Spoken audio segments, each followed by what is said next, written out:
Kaixo, gu gara Laia, Aiala Eta Inez. eta gaur egingo dugu Galiziako empanadak.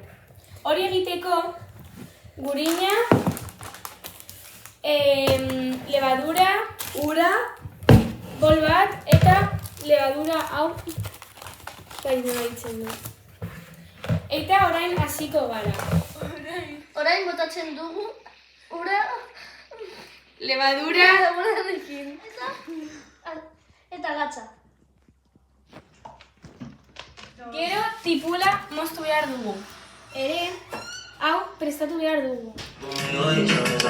Orain dena ipintzen dugu sarten baten. Orain pipola eta piperrak gorriak ipintzen dugu sarten batean. Orain dena nahaztu dugu eta horrela Ez geratu dago. da.